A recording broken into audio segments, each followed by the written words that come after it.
أين بدأت الحياة؟ قبل آلاف السنين بدت أصولنا بسيطة. لكل حضارة قديمة أسطورتها الخاصة، ولكن أخبرنا القرآن أن الله خلق آدم وحواء اللذين كانا أبوينا. في أوائل القرن العشرين ظهرت بعض النظريات. الإنسان أصله قرد، فما الذي دفع إلى هذا الاعتقاد؟ إذا كان للإنسان والقردة نفس الأصل، فما هي الحجة وراء هذا الاعتقاد الخاطئ؟ عام 1834 أبحرت سفينة HMS بيغل إلى جزر غالاباغوس إلى الغرب من أمريكا الجنوبية، وكان على متنها عالم الأحياء تشارلز داروين في سعي لاستكشاف الفصائل الحيوانية. ذهل من طبيعتها وتنوعها. كيف وصلت هذه الحيوانات إلى هنا؟ ثم كيف تمكنت من البقاء والنجاح؟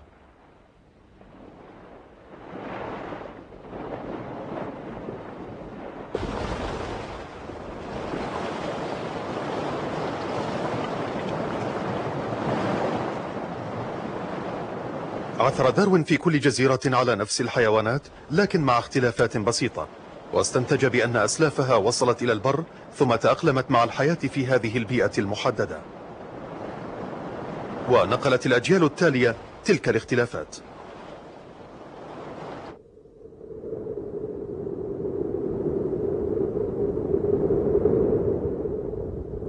هكذا تكونت نظرية النشوء.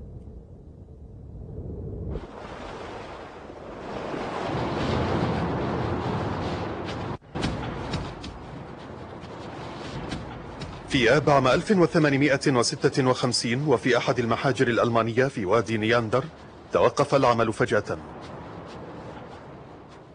تم اكتشاف ما يشبه جمجمة الإنسان، وأظهر الفحص الدقيق مظاهر غير مألوفة. كان هناك ارتفاع كبير عند الحاجب بالإضافة إلى عظام سميكة. قالت الصحافة المحلية إن هذه المواصفات الشبيهة بالقردة تعود لشخص مصاب بمرض غريب، أو ربما هو رأس شخص من الكوزاك. على أي حال، ما أهمية هذا الاكتشاف؟ عام 1859 نشر تشارلز داروين كتاب أصول الفصائل كاشفا عن نظريته في النشوء. كانت حقبة داروين مليئة بالعلماء الهواة الذين كانوا يجمعون ويصنفون أي شيء يتحرك أو ميت. البعض منهم تقبلوا فكرة النشوء، لكن الانحدار من القردة كان خارج هذا النطاق. عام 1908 اكتشف العاملون في بيل داون بإنجلترا شيئا جديدا، فقد عثر على أجزاء من جمجمة بشرية وعظمة فك وأسنان لحيوان، وعند لصقها ببعضها بدت لنصف إنسان ونصف قرد، وكانت تعود ل500 ألف عام، وقد اعتبرت قطعة جديدة تثبت قضية النشوء. أثبتت تقنيات التأريخ الجديدة في خمسينيات القرن العشرين أن العظام كانت حديثة جدا. كان إنسان بيل داون خدعة واضحة، فكيف تم خداع المجتمع العلمي؟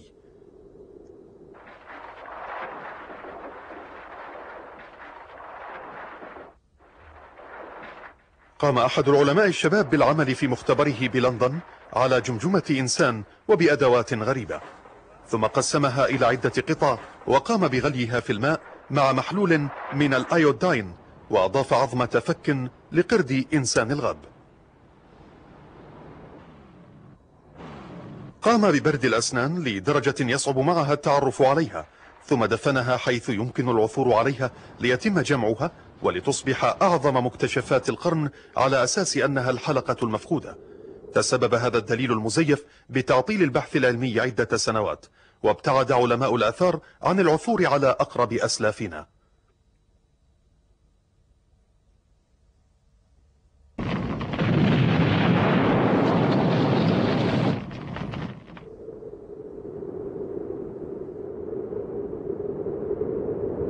عند نهر لاكسي بالقرب من غلين روز بتكساس عثر على دليل لآثار أقدام إنسانية حديثة نسبيا بجانب آثار أقدام لديناصور. فهل كان الإنسان يتجول في هذه الأرض قبل 16 مليون سنة؟ تفترض الملاحظة الدقيقة تفسيرا أبسط، فهي ليست أقدام إنسان، بل هي أقدام ديناصور يسير على قدمين مفلطحتين حاملا ثقله على عقبيه، ولذلك لم تظهر آثار المخالب الثلاثة المعتادة ولا دليل على الحياة الإنسانية. هناك دليل واضح على التوقعات المشوشة عن أصولنا.